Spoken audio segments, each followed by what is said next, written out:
pense que nous sommes en direct sur TV et radio de vie. Donc, voilà, que Dieu soit béni pour la présence de chacun. Au nom de Yeshua, Père, nous bénissons ton nom pour l'œuvre de la croix. Nous te bénissons pour tout ce que tu nous donnes à vivre. Merci pour, Seigneur, mes bien-aimés qui sont connectés ce soir. Nous te bénissons, nous te louons, Adonai, Dieu d'Israël. En ton nom, Yeshua, nous prions. Amen. Voilà, donc j'espère que le son est correct du côté de l'équipe technique. Voilà, parfait. Et vous êtes très nombreux, comme d'habitude, à vous connecter. Hier, vous avez été très nombreux et ce soir, nous le croyons également. Donc, on va continuer, bien sûr, l'enseignement sur les caractéristiques des, n'est-ce pas, prophètes de Yahweh. Voilà, donc, parce que nous sommes justement dans une époque où il y a la confusion spirituelle. Et alors, il faut des enseignements pour pouvoir éclairer les enfants du Seigneur, les chrétiens qui ont soif de la vérité, qui veulent vivre autre chose avec le Seigneur, notre Dieu. Alors, nous avons vu que le le prophète par excellence, Yeshua, notre Seigneur, hein, c'est lui le premier prophète de l'Éternel. Et on a vu que Yeshua, en tant que prophète, n'a pas été aimé, n'a pas été applaudi, n'a pas été accepté, n'a pas été compris, n'est-ce pas? On va prendre Jean chapitre 1er, justement, le verset, juste le verset 5. Alors, si quelqu'un veut bien nous aider à la lecture. Voilà. Parfait. Donc, Jean chapitre 1er, verset 5. Alors, Jean chapitre 1, chapitre 2, verset 1er, chapitre 1er. Chapitre 1, verset 5. Mm-hmm. Je lis la parole de Dieu. Le micro, je pense que le micro n'est pas allumé. C'est vert. Alors, la lumière brille dans les ténèbres. Et les ténèbres... Je crois qu'il y a un problème avec le micro. Là, c'est bon. Alors, la lumière brille dans les ténèbres. Et les ténèbres ne l'ont pas accueilli. Ok. Ça, c'est quelle version que tu as? La version en second. Second, d'accord. Donc, la lumière brillait, hein, donc, lui dans les ténèbres, et les ténèbres ne l'ont point saisi. Hein, donc, ça, c'est la première définition, hein, du terme grec utilisé, hein, dans ce passage. Voilà, donc la lumière brillait, hein, dans les ténèbres et les ténèbres ne l'ont point saisi ou encore compris. Hein, donc, voilà, donc, Yeshua, le prophète, quand il est venu sur terre, il n'a pas été compris par ceux qui étaient dans les ténèbres, c'est-à-dire les pharisiens, les chefs. Regardez, dans Jean chapitre 9, il dit aux pharisiens, aux chefs, qu'ils étaient dans les ténèbres, qu'ils étaient aveugles. D'accord? Donc, il n'a pas été accepté, il n'a pas été reçu, il n'a pas été compris. Alors, toutes les personnes qui se réclament de Dieu, qui se réclament de Jésus-Christ, tous les prophètes, les apôtres, les pasteurs, les dirigeants, les conducteurs de l'œuvre du Seigneur, qui se réclament du Seigneur, doivent comprendre également qu'ils ne seront pas acceptés par, n'est-ce pas, beaucoup de conducteurs. Au contraire, ils seront rejetés. Et on a vu hier que la première caractéristique du prophète de Yahweh, ou des prophètes que Dieu envoie, c'est la délivrance du peuple. Les prophètes viennent pour délivrer les gens. Ils ne viennent pas pour s'en accaparer. Ils viennent pour les rendre libres. C'est la délivrance. Guérison, restauration, tout ça. La deuxième caractéristique, on l'a vu, c'était justement l'opposition. Les prophètes que Dieu envoie sont toujours, n'est-ce pas, rejetés. Ils subissent beaucoup d'opposition. On a vu Moïse avec Janès et Jambres. On a vu Élie avec Akab, Jézabel, et les 400 prophètes de Baal et les 450 prophètes d'Astarté ou d'Akhéra, n'est-ce pas? Donc on a vu à chaque fois que ces prophètes que Dieu a envoyés étaient, n'est-ce pas, rejetés. Vous ne pouvez pas vous réclamer du ministère divin de Dieu, prophétique, apostolique, pastoral, peu importe, et être accepté par les gens. Le Seigneur dit justement dans Jean chapitre 16, Jean chapitre 16, versets 1 et 2. Alors, Jean chapitre 16, versets 1 et 2. Je vous ai dit cela afin que vous ne trébuchiez pas. On vous exclura des synagogues, et même l'heure vient où tous ceux qui vous feront mourir croiront offrir un culte à Dieu. Voyez? Donc, Ouais, je crois qu'il y a un problème avec le micro. Est-ce qu'on peut le... Non, non, c'était... Donc, je crois qu'il y a un problème avec le micro. Ouais. Et donc, voilà. Voilà, donc, je suis là. Et voilà. On va le... Est-ce que c'est... Voilà, parfait. C'est bien, c'est allumé, ouais. Alors, je lis la parole de Dieu. Jean 16, 1 et 2. Je vous ai dit cela afin que vous ne trébuchiez pas. On vous exclura des synagogues, et même l'heure vient où tous ceux qui vous feront mourir croiront offrir un culte à Dieu. Voilà. Donc, et ça, c'est terrible. Le Seigneur est en train de nous enseigner ici qu'il y a parmi des chrétiens, des conducteurs, n'est-ce pas, des gens qui vont non seulement rejeter les prophètes, mais ils vont également chercher à les tuer, ils vont les tuer tout en croyant rendre service à Dieu. Ils pensent bien faire tout en tuant les prophètes, alors que ce sont les envoyés de Dieu. Tellement qu'ils ne comprennent pas leur message, ils vont s'organiser pour les tuer, pour les détruire, et ils se disent, bon voilà, c'est ce que Dieu approuve cela. Et on a vu par exemple Paul l'a fait également, hein. Il a persécuté l'église du Seigneur en croyant, en pensant bien faire. Voilà, donc le Seigneur dit, ils vont vous exclure de leur synagogue. Et vous comprenez, frères et sœurs, les prophètes de Yahweh, les vrais prophètes, ne font pas partie des synagogues. D'accord? Or, le mot synagogue ici signifie simplement assemblée. Donc, les vrais prophètes, mes amis, sont hors des systèmes des hommes. S'ils vont dans une église locale, ils vont, en général, on les expulse, on les chasse. Donc, forcément, comme ils sont chassés, ils subissent l'opposition et ils vont, bien sûr, être souvent solitaires. Donc, d'où, justement, la troisième caractéristique. La première, c'est la guérison qu'ils amènent, la délivrance du peuple. La deuxième, c'est l'opposition dont ils font l'objet. Et la troisième, c'est la solitude. Parce qu'ils sont rejetés, donc ils sont souvent seuls.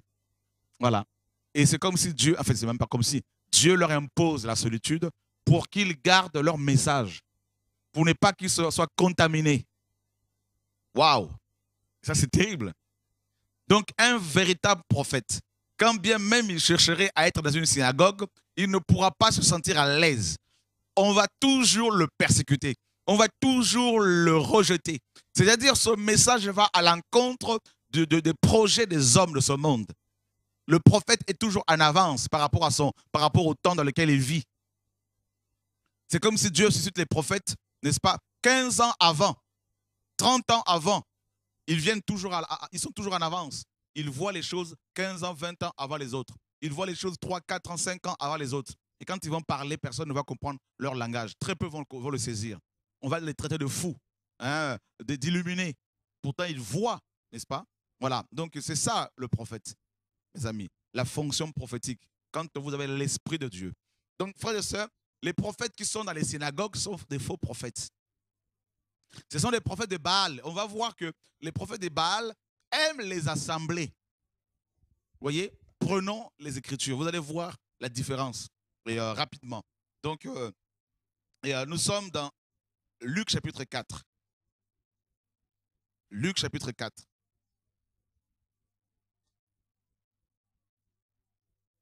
Et alors, nous lisons à partir du verset 14, voilà, pour la bonne compréhension. Alors, Luc chapitre 4, verset 14.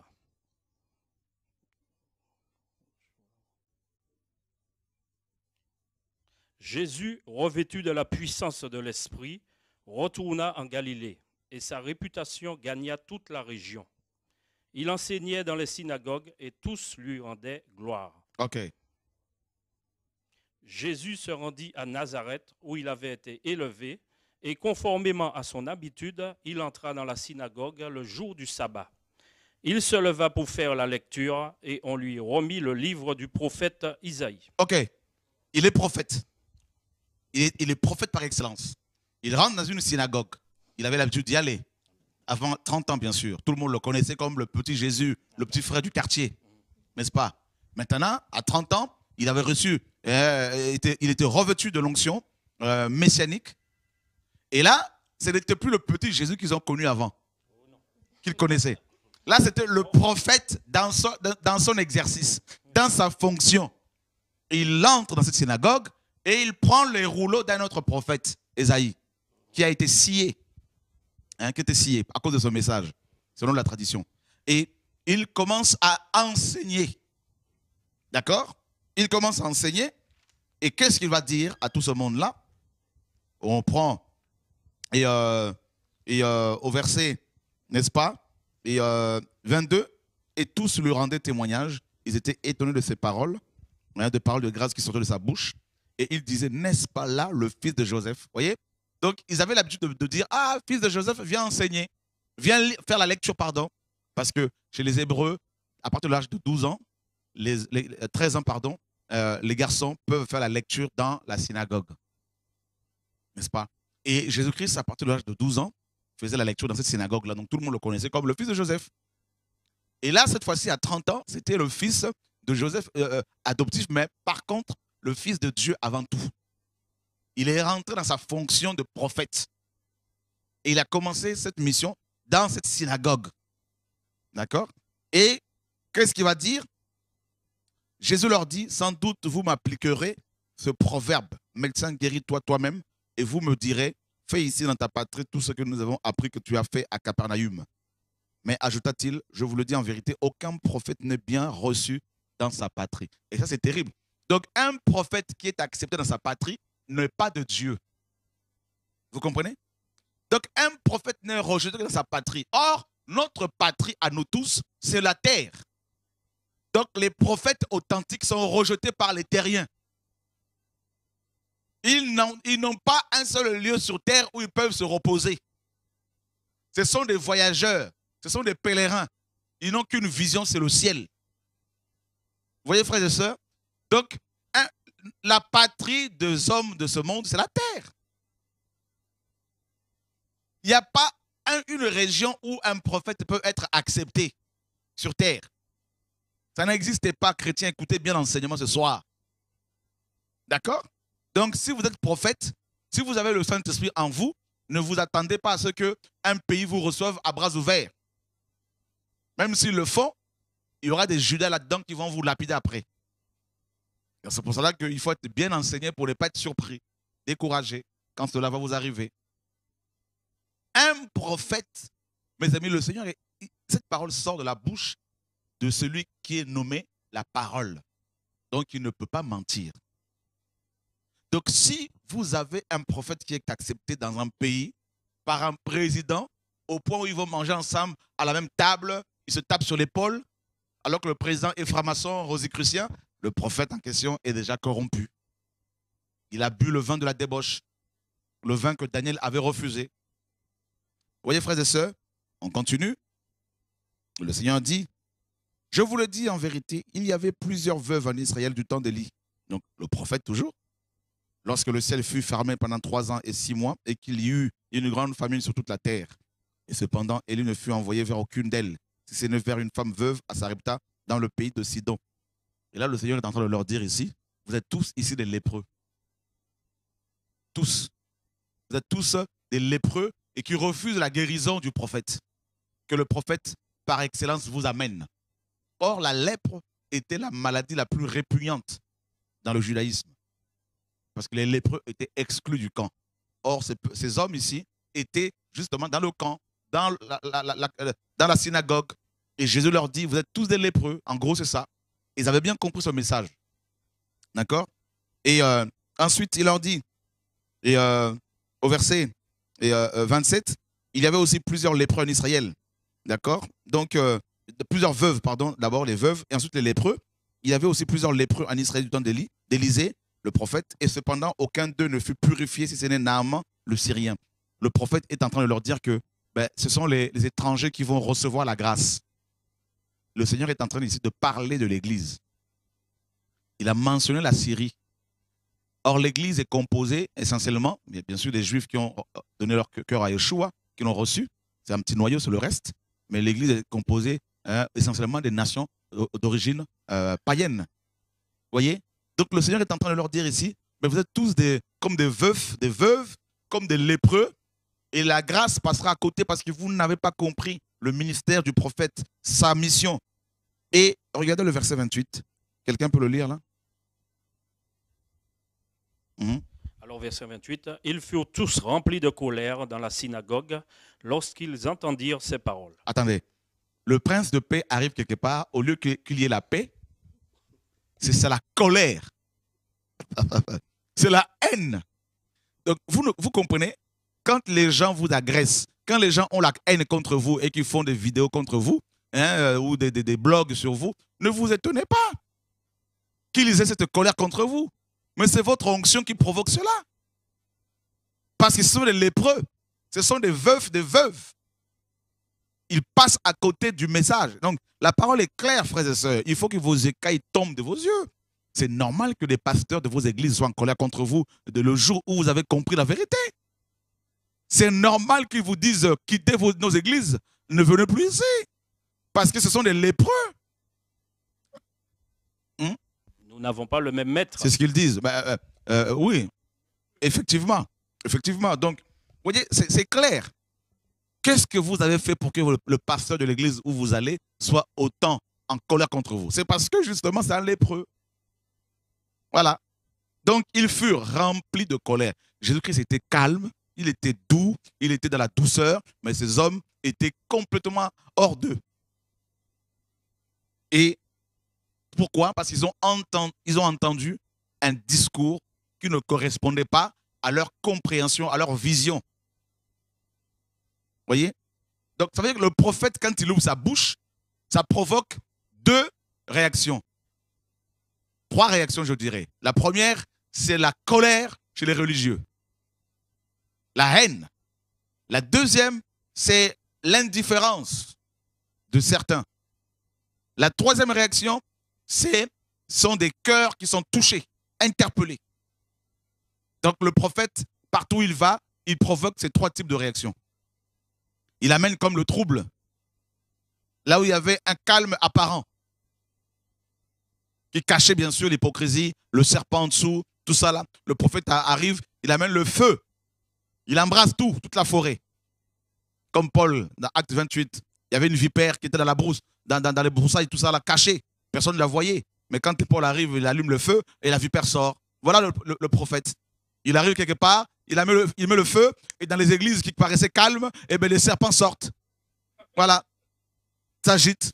Les pasteurs qui paraissaient gentils, calmes, tout doux, hein, commencent à devenir de véritables vampires, de véritables méchants. Et on ne comprend pas, mais le pasteur, comment tu peux te comporter comme ça, pasteur? Ben oui, mais c'était un serpent qui se cachait. Voilà. Pourquoi? Parce que le prophète est passé par là.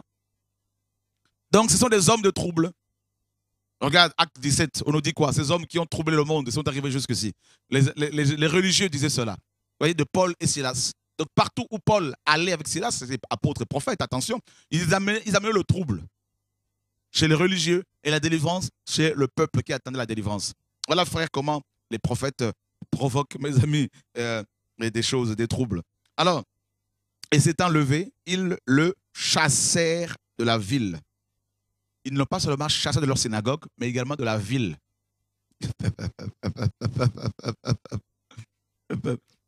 Allez, quitte la synagogue et quitte la ville. Et certes, il y avait forcément quelqu'un qui gérait, un politicien qui gérait la ville. Hein. Donc, ils sont allés le voir certainement pour dire, monsieur le maire, il faut à tout prix expulser ce monsieur du pays. Voyez, je me rappelle, tout est dans la Bible. Voyez, frère, tout est dans la parole de Dieu. Voilà, les prophètes sont chassés des synagogues, chassés des villes, chassés des pays. Et le Seigneur va passer outre et il va s'en aller. Et ça, ouais, vous avez vu la réaction du Seigneur? Il passe au milieu, hein? Mais Jésus passa au milieu d'eux, s'en alla. Waouh! Alors que ces hommes attendaient la venue du Mashiach. Ils sont passés à côté. C'est terrible, frères et sœurs. Les prophètes de Yahweh sont ainsi traités. Voilà. Ils sont chassés des synagogues. Donc, rappelez-vous bien qu'une synagogue n'est rien d'autre qu'une assemblée d'hommes et de femmes qui se réclament de Dieu, soi-disant. Et Dieu nous dit justement dans Apocalypse que les 2 églises potables, celle de Smyrne et de Philadelphie, allaient être attaquées par la synagogue de Satan.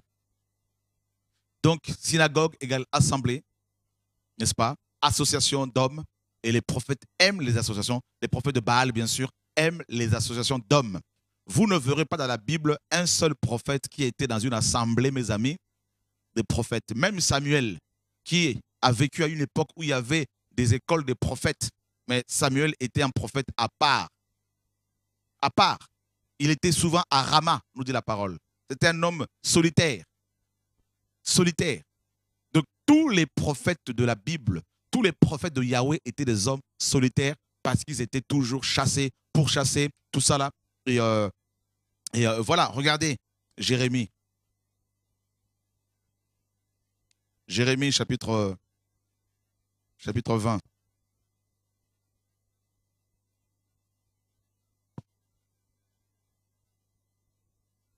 On va lire à partir du verset 7.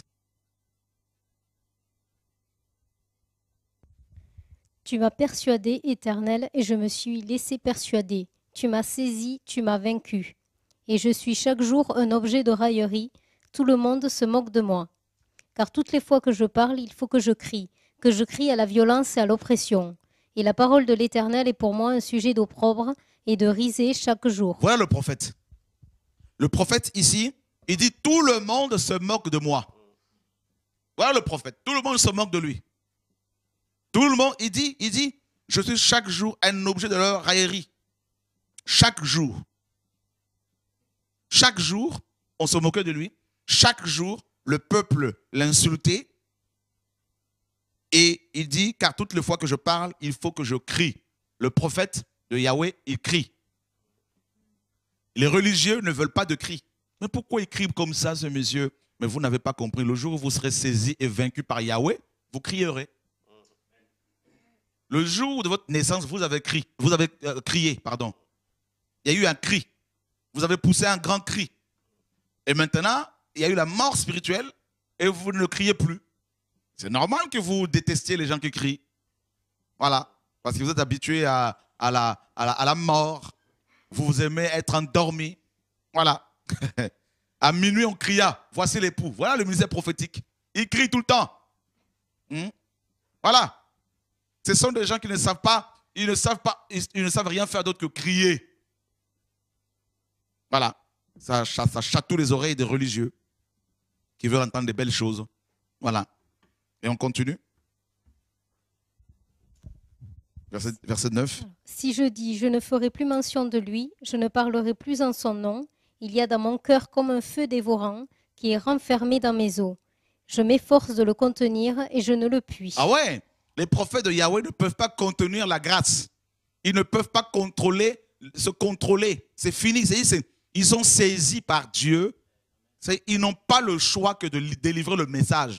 Parce que s'ils refusent, ils meurent. Dieu le reprend. Voilà les véritables prophètes. Ce sont des prisonniers de Yahweh. Paul dit, je suis prisonnier de Christ. Voyez? Jérémie voulait contenir ce feu-là pour ne plus être la risée de tous. Pour ne plus être, mes amis, l'objet de chansons de ses compatriotes. Mais il dit lui-même qu'il y avait dans ses os un feu qui était là. Il ne pouvait pas le contenir. Verset 10. Car j'apprends les mauvais propos de plusieurs, l'épouvante qui règne alentour. Accusez-le et nous l'accuserons. Tous ceux qui étaient en paix avec moi observent si je chancelle. Peut-être se laissera-t-il surprendre et nous saurons maître de lui. Nous tirerons vengeance de lui. Tous ceux qui étaient en paix avec moi, avant que Jérémie ne soit dans la fonction prophétique, tout le monde était en paix avec lui.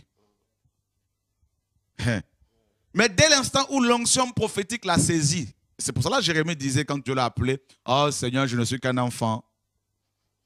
Oh Seigneur, je ne sais pas parler. » Non, c'est parce qu'il savait qu'il allait être l'objet de chansons de tout le monde. Il connaissait son peuple. Jérémie savait que les prophètes que Yahweh a envoyés parler à ce peuple étaient toujours lapidés.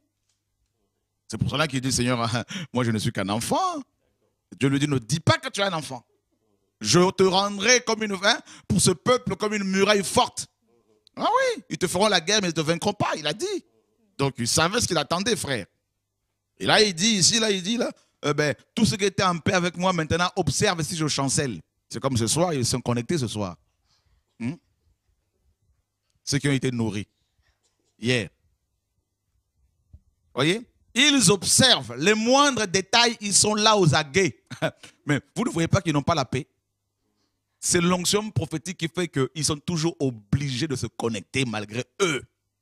Vous avez vu, à la 10e minute, il a dit ci, il a dit ça. Il dit souvent je. Mais qui ne dit pas je? On ne va pas dire nous créons l'homme à notre image, c'est pas comme ça. On n'est pas Elohim pour parler au pluriel, avec un pluriel d'excellence. La confusion, ça c'est l'esprit, mes amis, d'égarement. C'est terrible que les enfants du Seigneur soient éclairés parce que au travers de nos expériences-là, beaucoup vont être encouragés, comme Paul disait, ce qui m'est arrivé à contribuer au progrès de l'évangile, car beaucoup ont maintenant plus d'assurance pour annoncer l'évangile. Bah oui, frère. Dieu se sert de nous aussi comme des modèles pour encourager tous ceux qui veulent se lever pour défendre la saine doctrine. Voilà, c'est ça l'évangile, c'est ça. C'est comme ça que l'œuvre avance. C'est pour cela qu'il ne faut pas baisser les bras, frère. Tous ceux qui étaient en paix avec moi chantent. Donc vous, écoutez bien. Beaucoup de gens disent, Chora, mais il faut être en paix avec tout le monde. Moi, je suis en paix avec Dieu. Je suis en paix avec les vrais enfants de Dieu. Mais vous ne pouvez pas être en paix avec les démons. Ils cherchent à vous tuer. Il faut vous défendre dans la prière. Vous ne pouvez pas être en paix avec les sorciers. Parce que quand vous priez, le fait que vous soyez en Dieu dérange les sorciers. Donc comment voulez-vous être en paix avec les satanistes? Ce n'est pas possible. Ils veulent vous manger, vous ne pouvez pas être en paix avec eux. Voyez? Donc, chrétiens, n'attendez pas à ce que tous les hommes soient en paix avec vous. Comprenez? Vous savez, la parole est claire. La parole est claire. Frère, Paul arrive, mes amis, il arrive sur une île. Il rencontre le proconsul de cette île, le député de cette île, romain. Il y avait à côté un homme sataniste, Bar Jésus. Vous voyez? Paul prêche l'évangile à ce député. Bar Jésus s'opposait à la conversion de cet homme. Eh bien, Paul ne pouvait pas être en paix avec Bar Jésus. Paul a prié et cet homme était frappé d'aveuglement. Vous voyez, frère? Donc, en fait, ici, il y a beaucoup de chrétiens, beaucoup de prophètes, ils meurent. Pourquoi? Parce qu'ils veulent être en paix avec tous les pasteurs. Mais tous les pasteurs ne sont pas de Dieu. Le fait de vouloir être en paix avec tous les pasteurs a poussé beaucoup de vrais prophètes à devenir écuménistes, syncrétistes, à se mélanger avec les sorciers. Et c'est là l'erreur, c'est là le danger.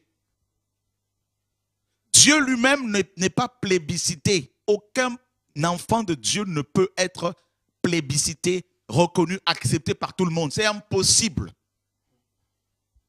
Voyez? Et Jérémie dit que ceux avec qui j'étais en paix hier observent ma chute, mes pieds. Écoutez, tel que vous êtes là, mes amis, si Dieu commence à vous saisir, à vous dire, allez crier, je vous assure, vous ne serez plus en paix avec beaucoup de monde. Vous aurez des tribulations avec les gens qui sont parfois les plus proches. Et si vous vous cachez, Dieu va vous chercher vous sortir de là pour vous dire, allez parler. Il ne faut pas être comme Jonas, sinon il enverra un poisson pour vous avaler. Hein? C'est déjà le cas pour toi. Ben voilà, tu peux y aller, pas de souci. Oui, donc je disais, c'est déjà le cas. Hein. Amen. Ah oui, parce que déjà dans mon travail, là, c'est vraiment la persécution. Voilà. Qu'on le veuille ou pas, on est obligé d'ouvrir la bouche lorsque le Seigneur le permet. Amen. Bien entendu, conduit par l'Esprit de Dieu, eh bien, même s'il y a un risque, parce que moi je travaille dans un tribunal. Et tu es agent de... Comment? Je suis de la police. Policier, et, ouais. Donc, il ne faut pas parler... de voilà, Dieu. il ne faut pas de parler Jésus. trop de Dieu. Mm-hmm. Mais bon, maintenant, lorsque le Seigneur nous le permet, eh bien, on doit ouvrir la bouche. Ok. Voilà, donc je bénis Et en le tant que Seigneur. policier, est-ce qu'il y a beaucoup de policiers qui se convertissent aussi? Qui sont chrétiens? Oui, tout à fait, tout à fait. Il y en a, mais ils se cachent. Hein. Ils n'osent pas se montrer. D'accord. Ils n'osent pas prendre position, en fait. D'accord. Et moi, bon, que je le veuille ou pas, eh ben, je suis toujours en train de... Déjà, lorsqu'ils me voient parler, ils savent de quoi je parle, mes collègues. Le Seigneur m'utilise beaucoup. Amen. Je le bénis, hein, et je crois qu'il faut y aller. Il y avait des soldats aussi qui s'étaient convertis quand Jean-Baptiste a prêché l'évangile. Tout à fait. Et ça, c'est magnifique de voir des policiers qui se convertissent. Tout à fait. Et qui sont dans le message dans plus en pur. Plus, il y en a. Dans plus en plus, il y en a. Gloire à Dieu. Donc, vous voyez, frère, Dès l'instant où vous décidez de prendre position pour la vérité, vous serez en paix avec Dieu, avec le ciel, mais vous serez en désaccord avec la terre, avec l'enfer. Donc, c'est à vous de choisir. Voilà. C'est à vous de... Jérémie dit, il m'observe. Peut-être se le sera-t-il. En fait, le verbe surprendre ici, c'est plutôt séduire. Séduire par qui? Par notre pression, par nos propos, par nos propositions, n'est-ce pas? Et si cela c'est séduire, eh bien, nous allons dominer littéralement sur lui. D'accord? Tirer vengeance de lui, c'est littéralement dominer sur lui, l'écraser, l'écrabouiller, le détruire. Voyez, frère? Eh bien, beaucoup de prophètes, malheureusement, de l'Éternel se laissent séduire comme ça. À cause de la pression, ils baissent les bras, ils ne veulent plus parler parce qu'ils veulent plus de problèmes. Et c'est là ce qui est grave. Vaut mieux avoir des problèmes avec votre entourage, avec les hommes, qu'avec Dieu. Parce que si vous avez des problèmes avec Satan à cause de la vérité, Dieu vous gardera, Dieu vous protégera. Mais si vous avez des problèmes avec Dieu, qui peut vous défendre? Frère. Ah oui, je préfère avoir des problèmes avec tout le monde, même avec des gens que j'ai formés hier. C'est pas grave, on bénit Dieu, mais je continuerai à dire tout ce que Dieu me dira de dire.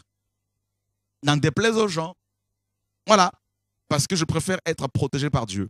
Et comme il a toujours fait, il a toujours protégé ma famille, et il continuera à le faire, mais c'est le Seigneur.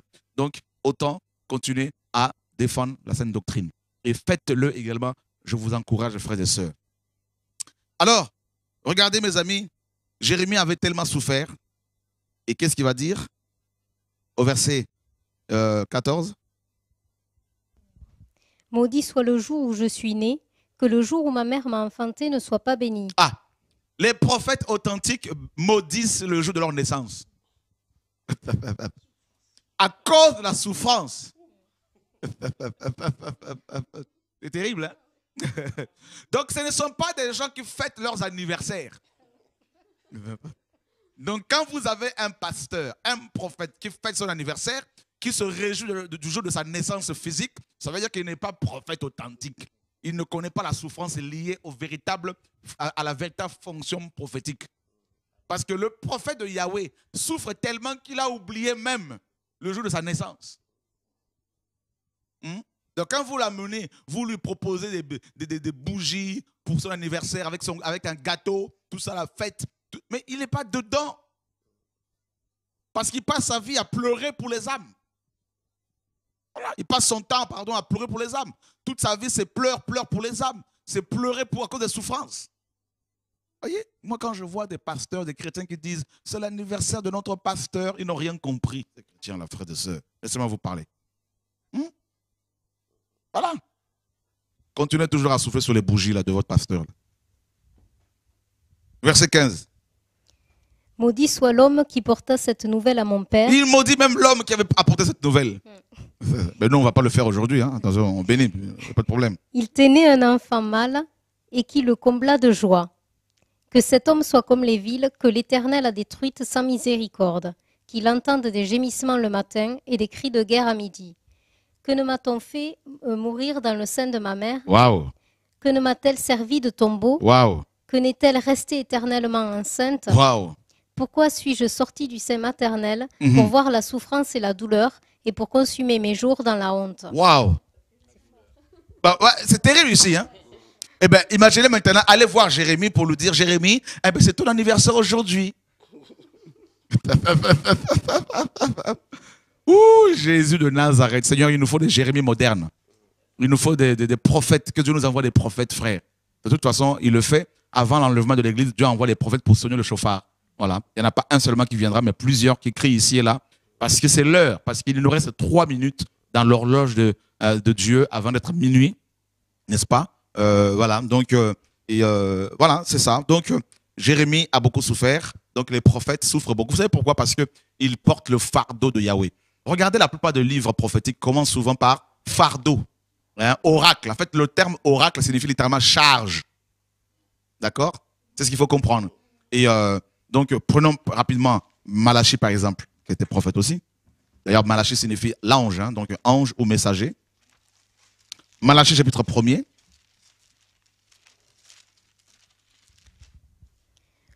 Verset 1er. Oracle, parole de l'Éternel à Israël par Malachie. Voilà. Oracle, ici, en fait, littéralement, c'est charge, fardeau. Quand Dieu appelait un prophète, en fait, quand Dieu appelle un prophète, il appelle et il met sur son cœur un fardeau. Son fardeau à lui. C'est pour cela, dans Matthieu 11, Yeshua disait, venez à moi, vous tous qui êtes fatigués et chargés, et je donnerai du repos. Prenez mon joug sur vous et mon fardeau, n'est-ce pas, qui est doux, qui est léger, pardon. Donc, vous voyez, quand le Seigneur nous appelle, il met sur nos épaules, sur nos cœurs, son fardeau à lui. Et son fardeau, c'est quoi? C'est la délivrance des âmes. Vous voyez? C'est les pleurs du cœur du Père. La souffrance du Père face au péché, face à l'état du monde. Donc, le prophète qui reçoit un tel fardeau ne peut plus, mes amis, s'associer avec tout le monde. Il va être plutôt solitaire. Dieu va lui imposer cela pour crier comme Jean-Baptiste ici et là. Il va être souvent traité de rebelle parce qu'il n'est pas forcément assis dans un bâtiment d'église devant le pasteur pour qu'il le voie matin, midi, soir. Non, il est surtout, mes amis, ici et là en train de courir à gauche, à droite et les gens ne le comprennent pas. Il est comme du vent, il est comme un vent impétueux qui souffle ici et là, frères et sœurs, et qui renverse des montagnes, qui brise des forteresses, frères et sœurs. Il est tel, alléluia, c'est l'onction d'Élie, c'est l'onction de... Ah, c'est un messager, une messagère, frères et sœurs. Voilà le prophète de Yahweh, frères et sœurs. Ouh, alléluia, gloire à Dieu. C'est magnifique, frères et sœurs. Il y a comme un feu prophétique ce soir encore, là, frères et sœurs, pour consumer les œuvres des ténèbres, mes amis, là. Oh, alléluia, gloire à Dieu. Dieu de gloire. Alléluia. Le prophète n'est pas compris par ses contemporains. Il n'est pas compris par ses compatriotes. Le prophète n'est pas compris par même sa famille. Il n'est pas compris par, mes amis, les personnes auprès de qui Dieu l'envoie. Et très peu le comprennent, frères et sœurs. Et souvent, il va être compris des années après sa mort. Le prophète, c'est comme ça qu'il procède, frères et sœurs. Voyez? Et c'est terrible. Donc c'est pour cela, frères et sœurs, quand vous avez dans vos églises vos prophètes qui viennent vous prophétiser des bonnes choses, mariage, ministère, voyage, ce ne sont pas des prophètes. Ce sont, mes amis, des prophètes du ventre de ce monde. Ce sont les prophètes de Baal et d'Astarté ou d'Asherah ou d'Akera. Voilà, c'est tout. Parce que les prophètes de Yahweh, frères et sœurs, viennent, ils délivrent leur message et ils s'en vont. Voyez? Ils ne sont pas... Vous connaissez l'histoire du jeune prophète et du vieux prophète dans 1 Roi 13. Voilà. Le jeune prophète a été tué. Pourquoi? Parce qu'il s'est associé au vieux prophète. Donc Dieu refuse que les prophètes qu'il envoie s'associent avec d'autres prophètes. Non. Dieu refuse que ces prophètes s'associent avec des pasteurs à gauche, à droite. Non. Non. Ce sont des solitaires. C'est comme ça que Dieu veut. Un prophète est un solitaire avant tout. C'est un messager. Il part, il délivre son message et il rentre. Il ne faut pas l'enfermer dans un fonctionnement. Il ne faut pas l'enfermer dans votre maison. Il n'est pas là pour prophétiser sur vous matin, midi, soir. Il délivre le message que Dieu lui a donné et il se retire. Voilà. Il n'est pas là pour se faire des amis pasteurs. Voyez? Prenons la parole, mes amis. Le prophète, quand il arrive quelque part, tout le monde, beaucoup de gens tremblent. Les anciens tremblent. Contrairement à nos prophètes d'aujourd'hui, quand avant d'arriver, tout le monde fait la queue pour recevoir sa prophétie. 1 Samuel, chapitre 16.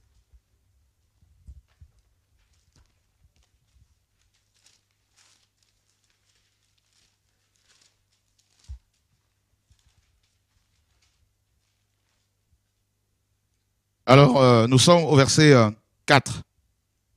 Samuel fit ce que l'Éternel avait dit, et il alla à Bethléem. Les anciens de la ville accoururent, effrayés au-devant de lui, et dirent, « Ton arrivée annonce-t-elle quelque chose d'heureux » Voilà. En fait, littéralement, ton arrivée annonce-t-elle la paix? Pourquoi? Parce que les anciens de la ville connaissaient les voyants de Yahweh, parce qu'on appelait les prophètes à l'époque voyants. Parce qu'ils voyaient. Donc, ils connaissaient les prophètes de Yahweh. Quand les prophètes de Yahweh ne se déplaçaient pas n'importe comment. Ah non! Samuel était à Rama. Pour le sortir de Rama, il fallait que Dieu parle. Il sortait, il rentrait toujours à Rama. Rama, c'est l'image du trône, de la présence du Père. Vous voyez? Les prophètes de Yahweh ne sont pas ceux-là qui vont faire de maison à maison pour aller manger chez vous. Ils ne sont pas là pour se faire, mes amis, des amis ici et là. Non. Samuel quitte Rama, il arrive à Bethléem, la maison du pain. Les anciens de la ville apprennent cela, ils vont accourir devant Samuel. La parole nous dit qu'ils étaient effrayés alors que Samuel n'avait même pas encore parlé. Oh mes amis, il nous faut des prophètes authentiques, frères et sœurs. Alléluia. Ouh, Dieu d'Israël. Hein? Les prophètes de Yahweh ont un périmètre. Quand on rentre dans ce périmètre-là, on se sent nu. Si on n'est pas avec Dieu.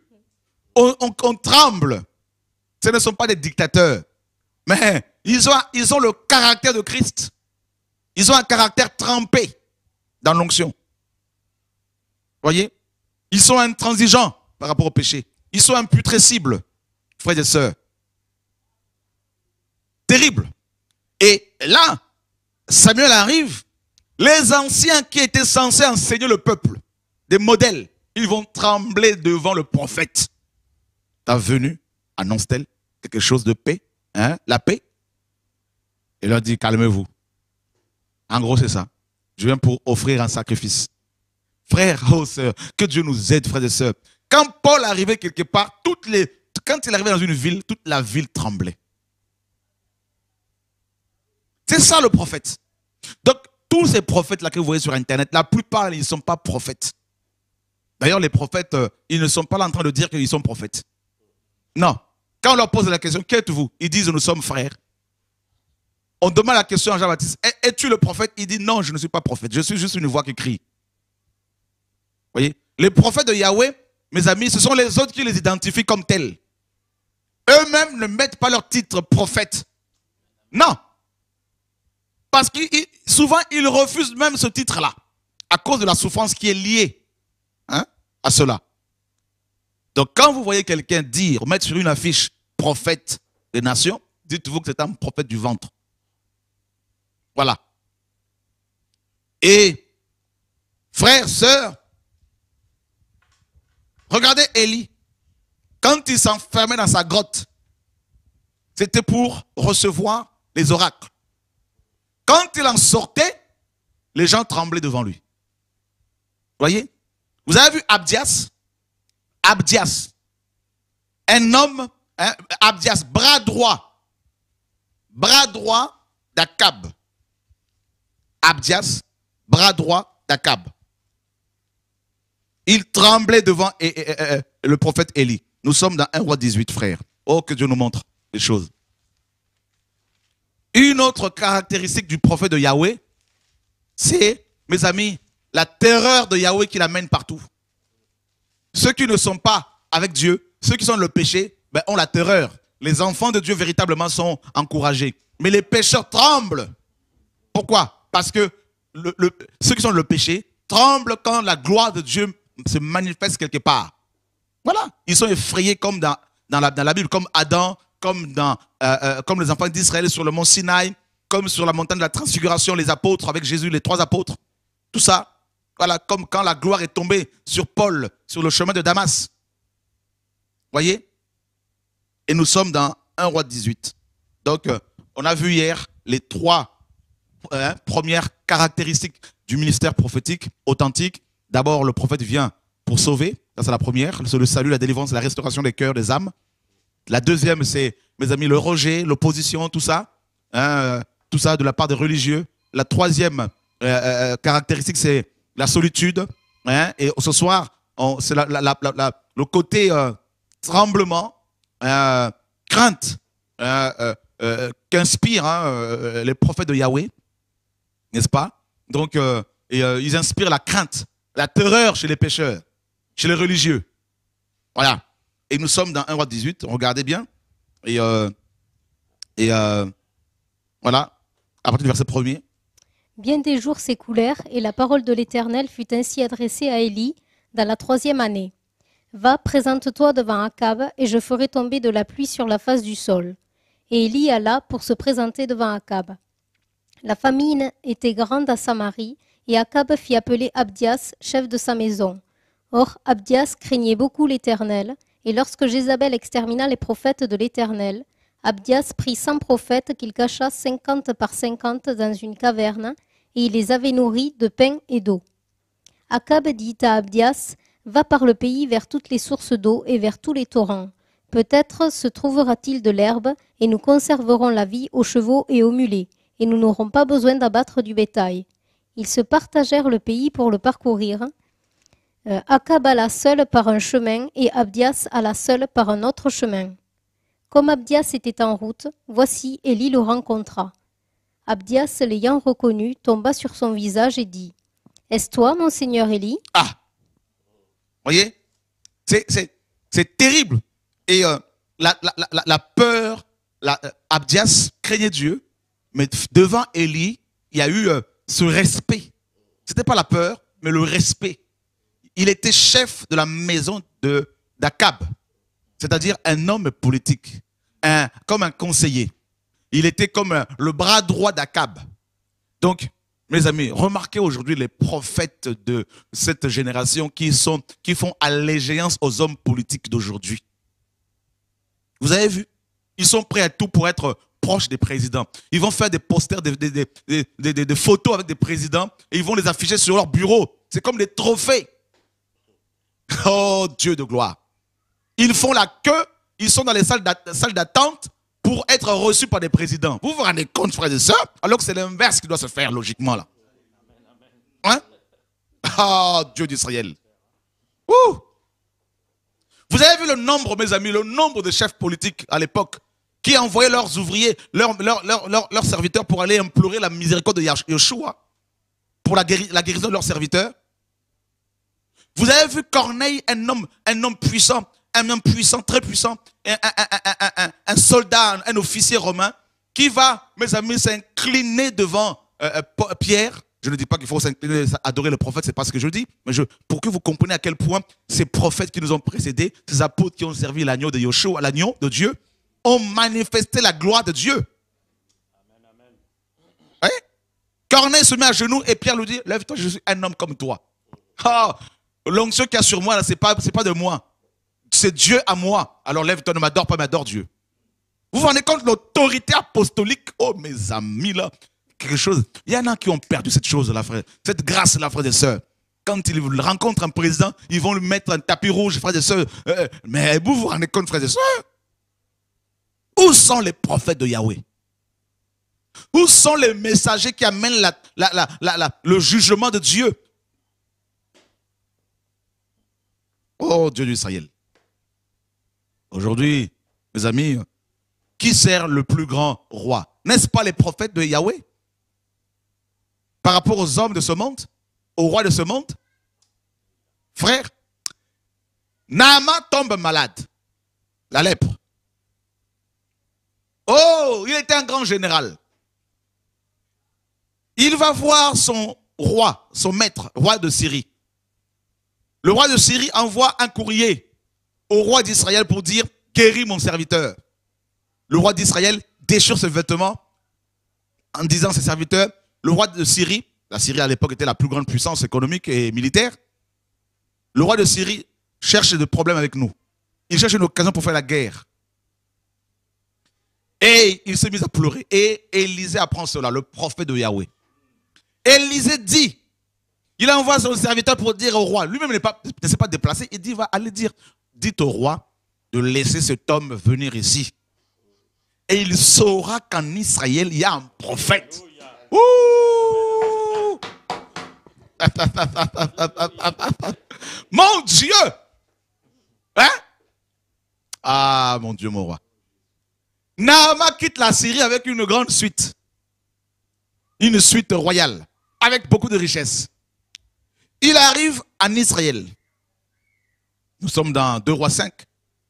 Il se disait que, comme je suis une grande personnalité politique et très riche, eh bien, Élisée, prophète de Yahweh, va s'incliner devant moi. Il va sortir lui-même devant moi et il va secouer sa main comme ça, comme il le disait, pour me guérir.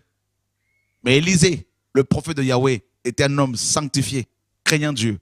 Et il savait qu'il ne fallait pas s'approcher des lépreux comme Moïse l'avait interdit. Il obéissait à Moïse. Ah, pas de contact avec le péché.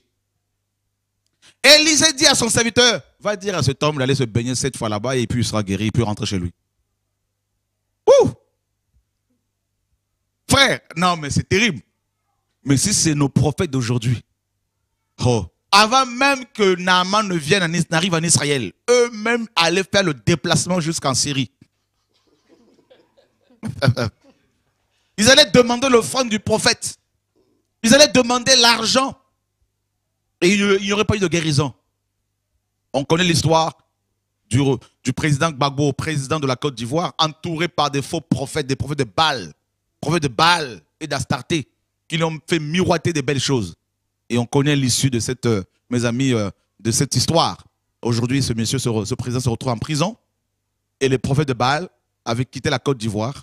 Voilà. Quelques-uns sont revenus au pays, mais la tête baissée. Vous vous rendez compte, frères et sœurs, il nous faut des prophètes authentiques qui ont, mes amis, qui n'ont pas peur de parler, qui n'ont pas peur, mes amis, de dire la vérité dans l'amour, bien sûr.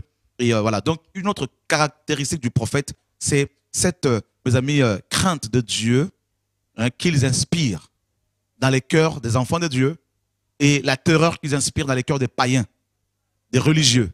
Les religieux tremblent, ont peur devant les prophètes de Yahweh. Ils ont peur parce qu'ils savent que leur onction, leur message, n'est-ce pas, leur caractère également, parce que le prophète a aussi du caractère, on en parlera. Et voilà. Donc parce que le prophète de Yahweh, quand il arrive quelque part, eh ben, les religieux sont dévoilés et leur boutique tombe en faillite. Hein, donc, et voilà, donc les enfants de Dieu qui le retenaient captifs sont délivrés. Voilà pourquoi les religieux tremblent. Et ils ont aussi peur que leur vie cachée, secrète soit dévoilée. Voilà. C'est terrible, frères, sœurs.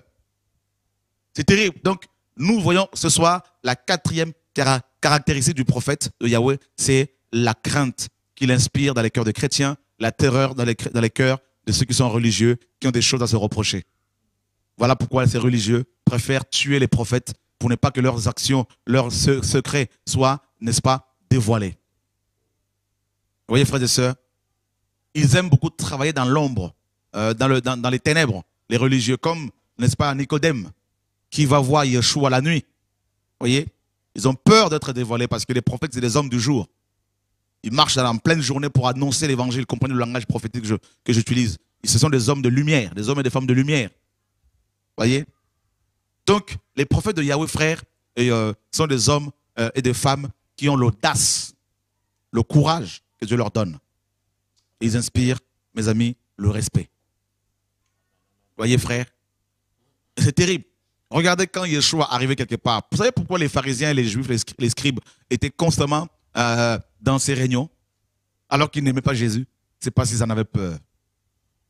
C'est la peur. Ils avaient tellement peur de Jésus-Christ parce que, mes amis, la vie sanctifiée de Yeshua, homme, n'est-ce pas, comment leur faisait, comment dire, de l'ombre, la vie sanctifiée de Yeshua, n'est-ce pas, était comme un jugement pour eux. Vous voyez, révéler leur état. C'est pour cela qu'ils en tremblaient. Vous vous rendez compte, vous vous rappelez quand ils sont allés l'arrêter, quand le Seigneur a dit c'est moi, ils sont tous retrouvés par terre parce qu'ils en avaient peur. Mais les vrais enfants de Dieu n'avaient pas peur, pas du tout. Vous voyez, quand Dieu a parlé à Adam après sa chute, Adam avait quel sentiment? Il avait peur. Ben, c'est le péché. Donc les prophètes sont tellement sanctifiés que quand ils arrivent quelque part, eh ben, ils inspirent la peur, hein, donc dans les cœurs des pécheurs, voilà. Et les pécheurs sont effrayés dans Sion, nous disent les Écritures.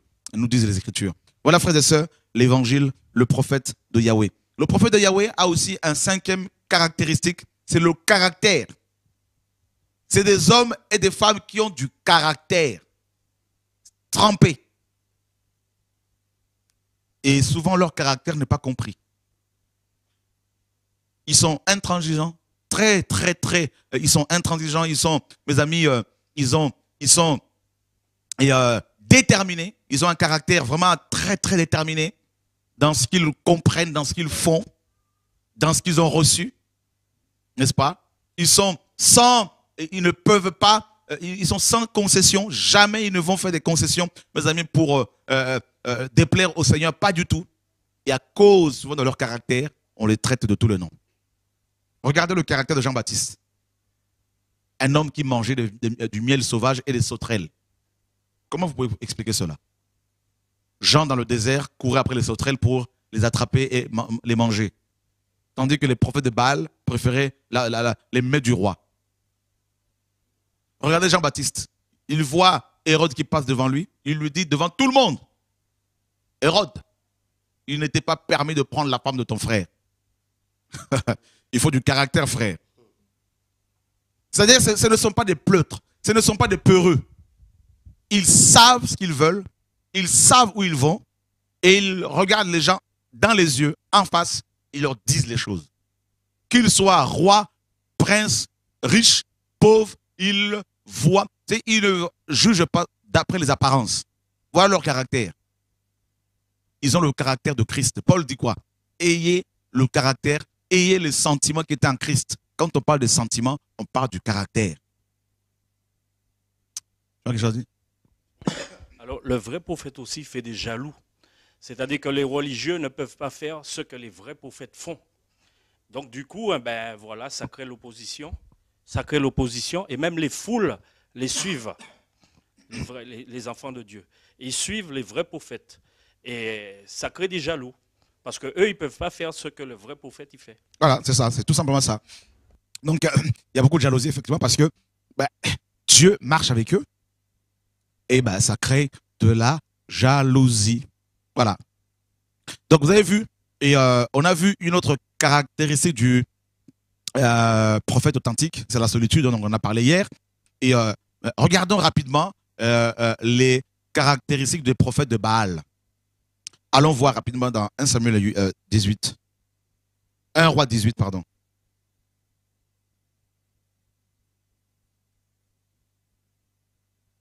Verset 19. Et 19, ouais.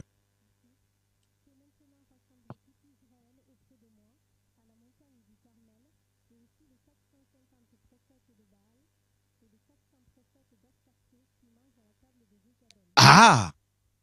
Donc, vous voyez ici, les prophètes de Baal sont toujours en groupe. Ils sont toujours en équipe.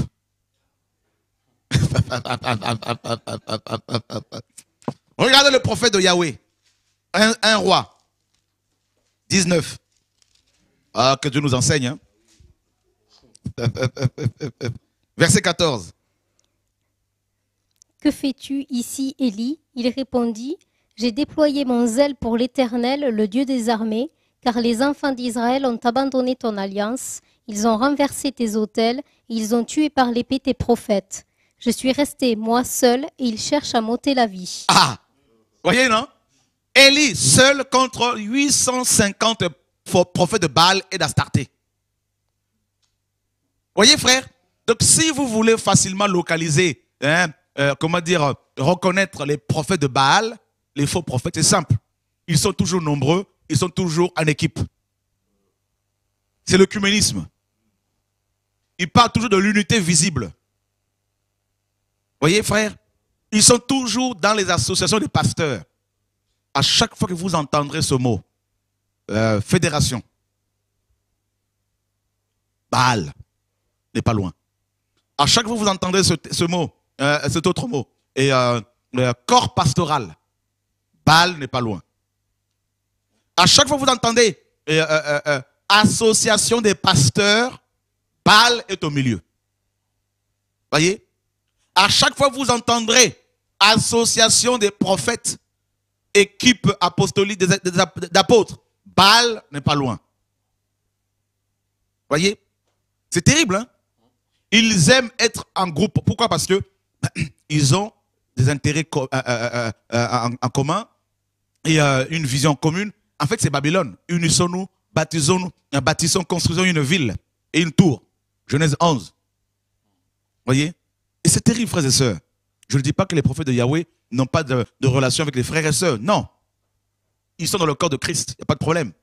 Mais par rapport au message qu'ils reçoivent, très souvent, ils sont seuls avec Dieu. Voilà. Mais les prophètes de Baal, ils sont toujours nombreux, plus nombreux. C'est pour cela actuellement nous avons des fédérations d'églises, des associations de pasteurs, des réunions exclusivement pastorales. Voilà. Dieu n'est pas dedans, frère. Non. Non. Association des chantres de Paris. Dieu n'est pas dedans. Et ceux qui ne sont pas chantres, on les exclut. Voilà. association des prédicateurs de la guérison. Vous voyez, Dieu n'est pas dedans. C'est complètement humain, c'est Babylone. Et regardez, donc nous avons ici Yahweh, donc le prophète de Yahweh, Élie, d'un côté, seul, et les prophètes de Baal et d'Astarté, 850, de l'autre. Et le peuple au milieu. Vous voyez comment ça se passe? Élie dit une parole, et les autres aussi disent, ils disent 850 paroles. Voilà, alors nous sommes dans 1 roi 22.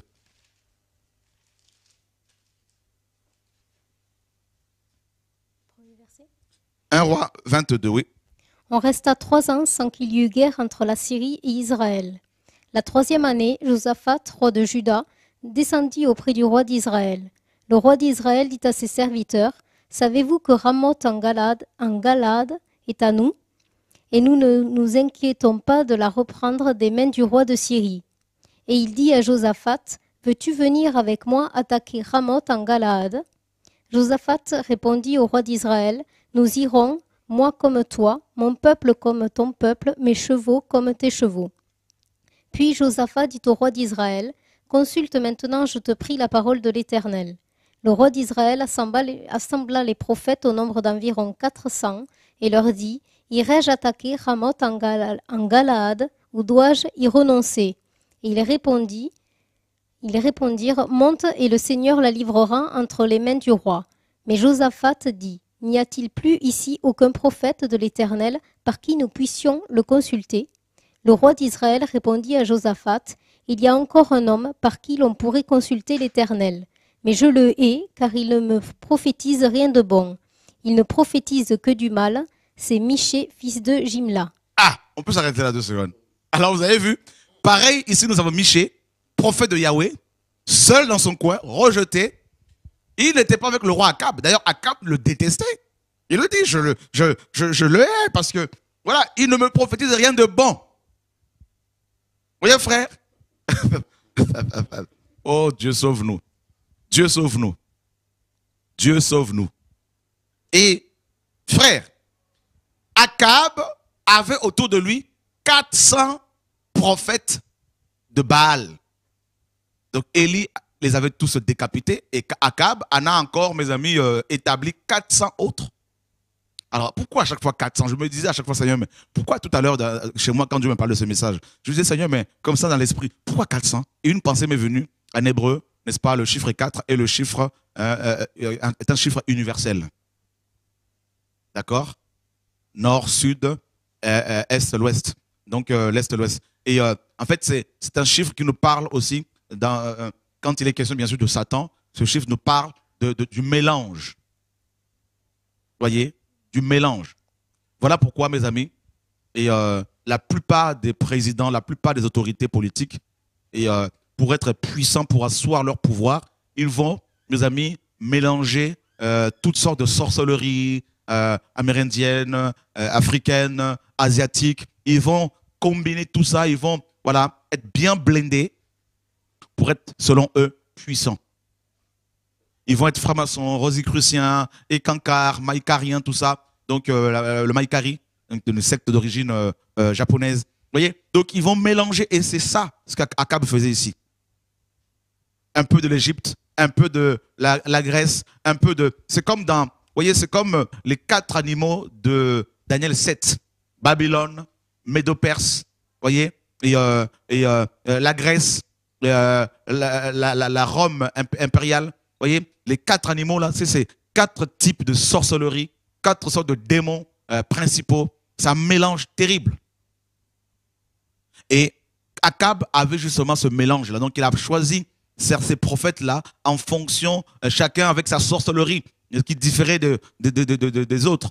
Et il pensait être puissant et il les consultait régulièrement. Et regardez aussi actuellement, beaucoup de nos dirigeants politiques sont entourés des satanistes, des voyants. Ils vont les consulter, comme Mitterrand, par exemple, qui consultait souvent Madame Soleil. Vous voyez? Donc, pour connaître l'avenir, pour pouvoir diriger la France. Donc, ils ne sont pas les seuls, ces présidents-là. Il y en a plusieurs, africains, européens, antillais, tout ça, et des îles, tout ça, partout. Et malheureusement, souvent aussi, ce sont des pasteurs, soi-disant, qui vont les consulter. C'est comme le président Obama, par exemple, qui va être qui a été investi par un pasteur évangélique du nom de, son nom m'échappe, Rick Warren, qui est complètement syncrétiste, complètement, mes amis, écuméniste, complètement, mes amis, mélangé avec l'islam, tout ça là. C'est terrible. Donc, c'est exactement ce qui se passe au jour d'aujourd'hui. Voyez, tous ces pasteurs qui travaillent auprès des rois. Un pasteur authentique ne peut pas travailler avec un président, à moins que ce président ne soit converti totalement, et ce qui est souvent, mes amis, ce qui est souvent rare. Voilà. Donc, et c'est terrible, frères et sœurs, de voir cette compromission dans nos églises d'aujourd'hui, où des prophètes que Dieu avait appelés, qui étaient authentiques, se sont corrompus à cause de la part du gain, mes amis, parce qu'ils ont approché des hommes politiques et ils se sont corrompus. Ils sont devenus, mes amis, des pasteurs, des présidents. Pasteurs de présidents et présidents qui sont francs-maçons. Ils en sont fiers avec leurs photographies dans leur bureau, tout ça là, comme des trophées. Repentez-vous. Voyez? Et là, ici, Akab, frères et sœurs, consulte les 400 prophètes de Baal. Mais Josaphat, qui était un roi, le roi de Juda, qui était un roi intègre, a senti en son esprit que ces prophètes disaient des mensonges. Il dit au roi Akab, y a-t-il pas un prophète par qui l'on puisse consulter Yahweh? Akab dit, il y en a un. Mais, il y a encore un homme par qui l'on pourrait consulter Yahweh, mais je le hais. Vous voyez, non, je vous dis que le prophète, quand il parle, il y a la haine qui se manifeste dans les cœurs des religieux, des politiques. La haine, je le hais. Vous ne pouvez pas ne pas être haï. C'est impossible. Si vous êtes enfant de Dieu. Le Seigneur a dit quoi? Vous serez haïs de toutes les nations à cause de mon nom. C'est dans la Bible, non? Donc les gens qui nous critiquent, qui vous critiquent, cela ne doit pas vous choquer, frères et sœurs. Soyez encouragés. C'est biblique. C'est une grâce pour vous. C'est pour cela ce soir, je fais un coucou à ceux qui me critiquent. Je vous aime beaucoup et continuez à faire ce merveilleux travail que vous faites. Parce que les enfants de Dieu ont vu clairement les choses. Voilà. La face cachée de Shora. Quelle face cachée? C'est celle que je montre depuis des années à tout le monde. Voilà. Que Dieu soit béni. Je ne suis pas la face cachée de la lune, hein, qui ne se voit jamais. Voilà. Je ne suis pas le Dieu lune. Je suis le fils de Dieu, serviteur de Yeshua, Amashia. Donc, alors, c'est bien parce qu'une bonne pub comme ça permet à tout le monde de découvrir le message. Alléluia. Que Dieu soit béni. Donc, on s'arrête en chemin et nous continuons toujours. Voilà. C'est comme si les gens proposent des séries avec des épisodes. Voilà. Mais à un moment donné, les séries américaines finissent par s'arrêter. Voilà, parce que tout le monde veut passer à autre chose. Et il se trouve que nous sommes dans une génération où les enfants de Dieu ont besoin d'autre chose. Voilà. Que Dieu soit béni, mes amis. Dieu est bon, n'est-ce pas? Voilà. Que Dieu soit béni. Alors, regardez, frère. Il dit, il y a un homme, mais je le hais, car il ne me prophétise que du mal. C'est Michée, fils de Jimla.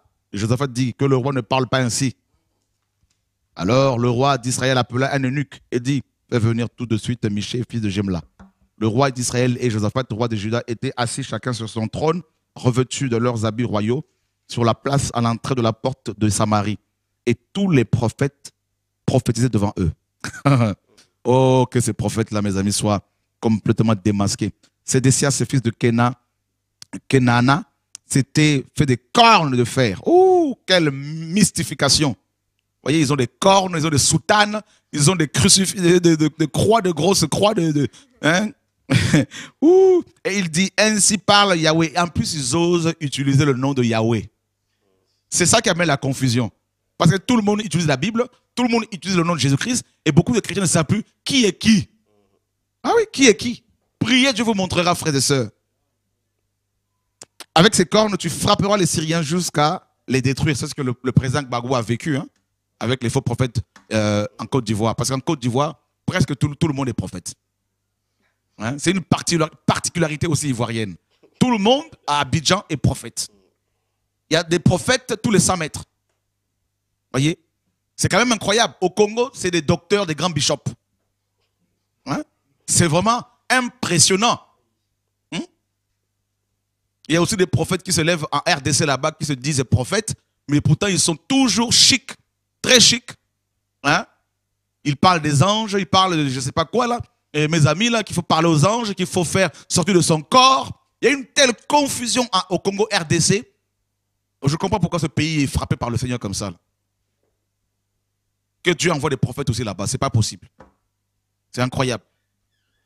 Aux États-Unis, n'en parle même pas. Il y a tellement de prophètes aux États-Unis.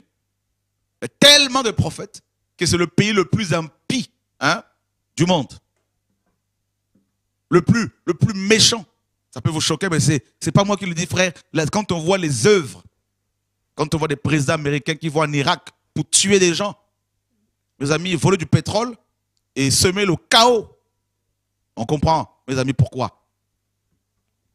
Vous voyez, ce pays qui exporte, mes amis, l'impudicité dans le monde avec Hollywood, mes amis, avec cette mode, mes amis, complètement impie. C'est pour cela que Dieu va juger davantage, mes amis, les nations occidentales aussi. C'est terrible. Le jugement de Dieu tombe déjà depuis.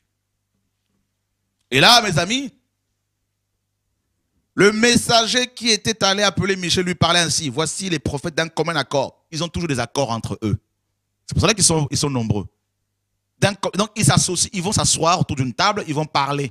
Voilà comment nous allons procéder. Ils ont des accords, des alliances. Son nom Daniel.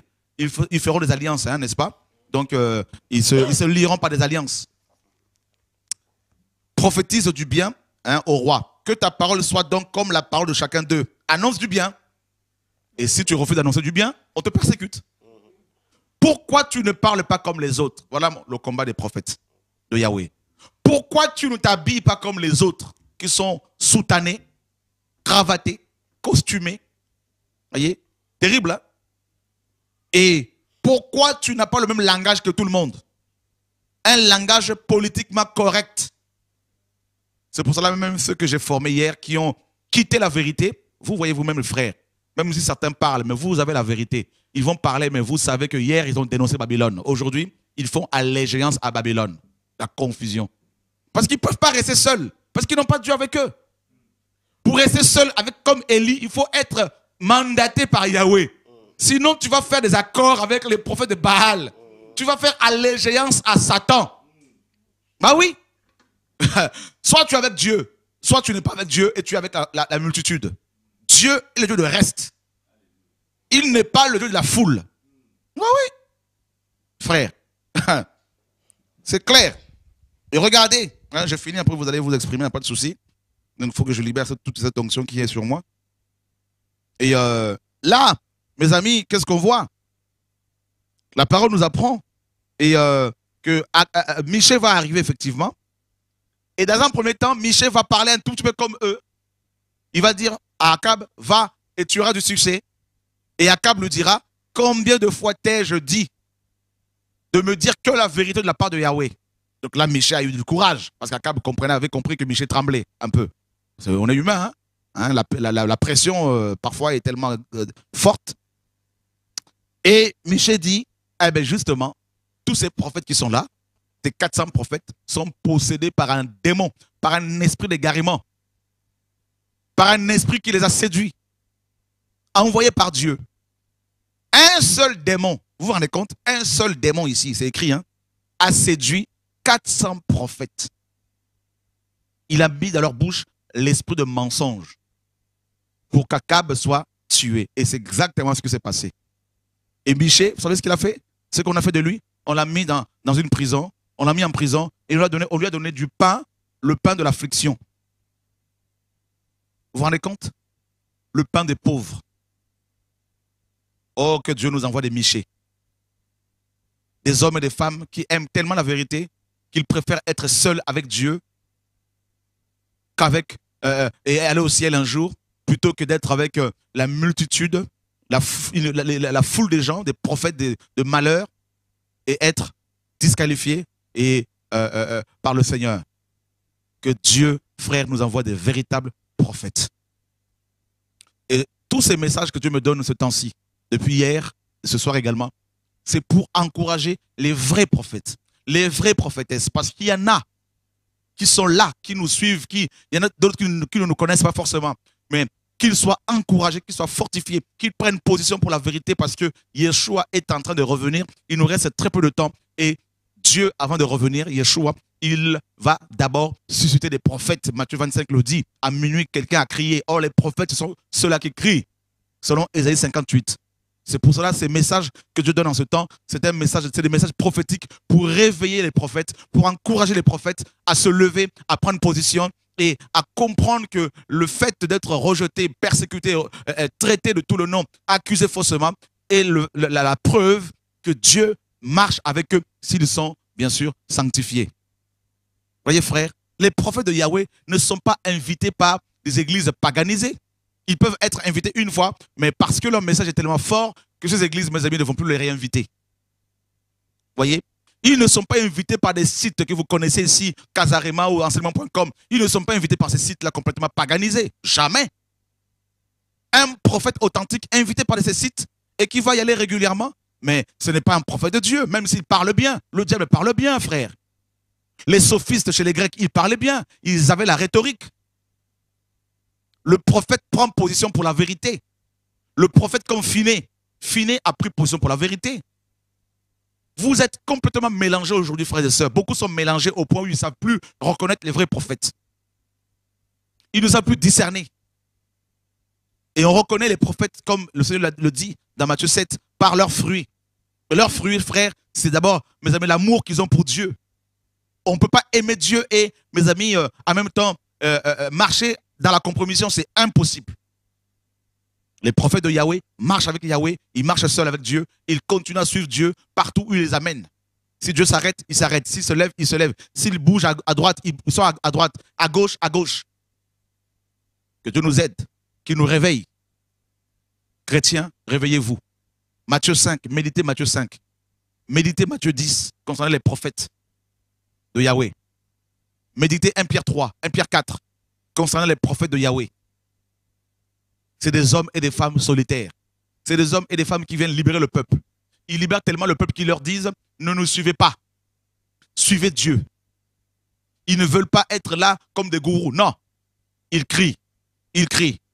S'ils implantent des églises, ils leur donnent leur autonomie. Et ils continuent leur chemin. Vous voyez? Ils continuent leur chemin. Ils commencent des programmes pendant quelques temps, ils laissent les gens avec Dieu et ils s'en vont ailleurs. Et ils ont du caractère.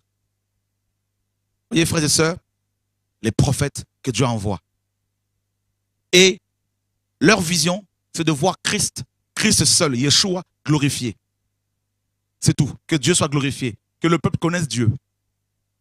Donc, qu'ils ne rentrent pas dans, mes amis, dans les associations, mes amis, des hommes. Avant de vous laisser le temps de parler, de nous appeler, lisons un dernier passage que l'Esprit vient de me donner concernant les vrais prophètes. Genèse 49, verset 6. 5 et 6. Si quelqu'un peut nous le lire.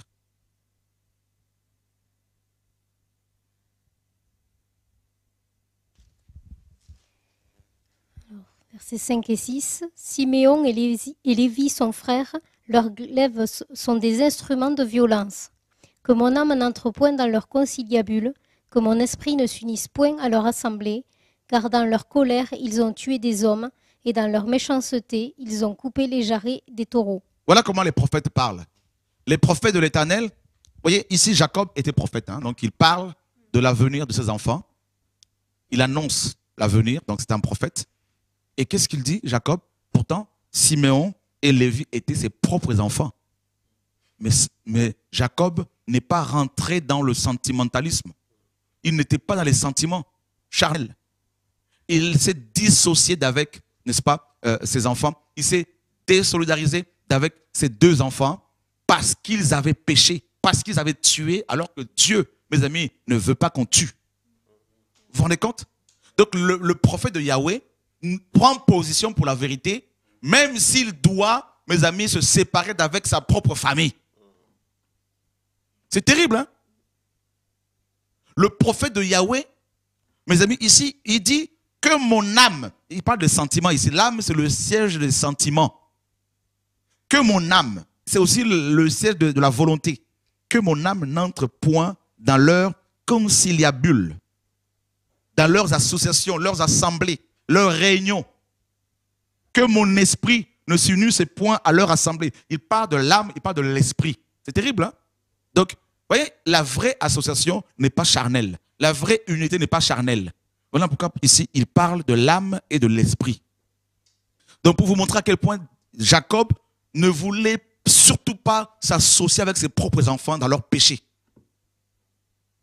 Donc, le prophète de Yahweh parle ainsi. Quelle que soit la personne qu'il a en face de lui, qu'il soit père, mère, frère, sœur, biologique, si Dieu lui dit « fais ma volonté », si Dieu lui montre que ces derniers sont dans le péché, il ne va pas s'associer à eux parce que sous prétexte que c'est sa famille, il va refuser la compromission, quitte à se retrouver seul. Et c'est pour cela que Yoshua disait dans Jean 10, hein, dans les évangiles, celui qui aime son frère, sa mère, son père, plus que moi ou ses enfants n'est pas digne de mon royaume. C'est terrible, frère. Il est temps de se réveiller. Yeshua revient. L'heure n'est plus à la distraction, frère, sœur. Laissez les gens qui vous critiquent le faire. Ne vous arrêtez pas sur eux. Continuez à faire l'œuvre du Seigneur. Ne soyez pas troublés quand des frères authentiques sont critiqués. C'est très biblique. Que Dieu nous garde. Donc, tu avais quelque chose peut-être à dire encore? Ou quelqu'un d'entre vous? Oui, je voulais juste revenir et dire que le prophète qui n'est pas né d'en haut, en fait, le prophète terrestre, eh bien, il va dire du bien, comme on l'a lu, il va dire du bien au roi. En fait, il va dire du bien au roi, il va dire au roi ce que le roi a envie d'entendre. Voilà. Et il ne va pas dire la vérité au roi, en fait. Tandis que le prophète de l'Éternel, lui, il va dire la vérité au roi. Et nous avons vu, je ne sais pas où, on était juste avant, qu'il sera, lui, détesté. Donc la vérité, voilà. Et puis, il est dit aussi dans Jérémie 30, et c'est effectivement ça, que malheur aux enfants rebelles qui disent aux voyants ne voyez pas, et aux prophètes ne prophétisez pas, prophétisez-nous de chimères, dites-nous des choses qui nous font plaisir. C'est terrible, c'est exactement, et Paul reprend cette parole dans 2 Timothée 4, en disant qu'il viendra un temps où les hommes ne supporteront pas la saine doctrine. Et ils auront, n'est-ce pas, le désir de se faire chatouiller les oreilles. Hein, et ils désireront des prophètes de malheur. Et c'est exactement ce qui se passe dans nos églises. Donc, dès qu'un frère, une sœur est critiqué sur Internet ou ici et là, certains chrétiens commencent à se poser des questions. Mais logiquement, si vous êtes chrétien et que vous méditez la Bible, vous devez vous dire, ben, quoi de plus normal? Et si vous avez l'Esprit de Dieu, l'Esprit va vous témoigner de qui est qui. N'est-ce pas? Dieu doit vous parler directement sans passer par les hommes. Et voilà, mes amis. Et c'est logique. Prenez position pour la vérité. Défendez la saine doctrine. Vous savez, dans Acte 26, Paul a été traité de gourou. Hein? On l'a appelé le chef de la secte de Nazaréens. Donc, vous vous rendez compte, frères et sœurs. Donc, que l'on vous traite de secte de gourou, ça ne doit pas vous choquer. C'est très biblique, c'est normal. Voilà. On est destiné à cela. Voilà. Oui, il y a un passage aussi dans Jérémie 18 qui dit « Ils ont dit, venez, complotons contre Jérémie, car la loi ne paiera pas faute de sacrificateur, ni le conseil faute de sage, ni la parole faute de prophète. Venez, tuons-le avec la langue, ne prenons pas garde à tous ces discours. » Voilà. Pour eux, ils pensaient que c'était le discours et ils n'ont pas pris garde à... Alors, ils voulaient le tuer avec la langue, c'est ce qu'on voit aujourd'hui. Tuons-le avec la langue, c'est ça? Avec la langue. Voilà. Quand ils n'arrivent pas à te tuer spirituellement, alors physiquement, c'est la langue. Voilà. Voilà. Donc, que le Seigneur soit béni. Et il est vraiment, mes amis, important de reconnaître les vrais enfants de Dieu. Quand on parle des caractéristiques des prophètes authentiques, des prophètes bibliques, comprenez que de manière globale, nous parlons de tous les vrais chrétiens qui ont l'esprit prophétique, le Saint-Esprit. Donc, tout enfant de Dieu, digne de ce nom, ne peut en aucun cas être, mes amis, reçu en grande pompe hein, par les gens de ce monde, par les religieux. Donc ne vous attendez plus à être honoré, reçu, accepté, reconnu dans votre ministère par les autres, parce que le monde, n'est-ce pas, va à l'encontre de la volonté divine. Le monde n'aime pas Dieu. Donc, alors ne vous attendez pas à être acclamé. Répondez à l'appel du Seigneur. Faites exactement ce que Dieu vous demande de faire. De tout. Ne vous attendez pas à être accepté, acclamé, encouragé par les hommes. Répondez, n'est-ce pas, humblement à l'appel que le Seigneur vous a adressé. Et à la fin de votre parcours terrestre, Dieu vous récompensera. C'est comme ça qu'il faudrait voir les choses pour ne pas être déçu et blessé, découragé à cause de l'opposition. Voilà. Donc, sachez que si vous tenez ferme par rapport à l'opposition, des milliers de personnes, des millions, des milliards de personnes pourraient être, n'est-ce pas, touchées, gagnées au Seigneur par votre détermination. Nous ne sommes pas de ceux qui se retirent pour se perdre, mais de ceux qui ont la foi pour sauver leur âme. Voilà, que le Seigneur soit béni, frère, au nom de Yeshua. Et pour votre information, le projet de la Bible avance à grands pas. Et beaucoup de livres sont déjà finis. Et je crois qu'avant même la fin de ce mois-ci, on aura fini tout le livre. Et ensuite, on va faire la mise en page. Et puis, avant le 15 septembre, on enverra, mes amis, le tout chez l'imprimeur. Et puis, mi-novembre, vers le 15 novembre, on aura déjà les 10 000 exemplaires de la Bible de Jésus-Christ. Gloire à Dieu. Et donc, vous êtes nombreux à soutenir dans la prière ce projet, à soutenir également par les conseils, financièrement, matériellement, la mission que Dieu nous a confiée, TV, Radio de Vie, le pain quotidien, les documents, tout ça. Et vous savez, plus l'ennemi attaque, plus l'ennemi combat cette œuvre, plus Dieu ouvre des portes. Et c'est impressionnant. Samedi dernier, par exemple, lors de la réunion de réveil, lors de cette réunion de réveil, il y avait tellement la présence de Dieu, il y avait tellement de conversions, tellement de monde qu'on ne savait plus où les mettre. Vous voyez, frère, donc Dieu nous encourage, croyez-nous, et on est ensemble dans le royaume du Père et on avance main dans la main. Au nom de Yeshua, les chiens aboient, la caravane passe. Que Dieu vous garde.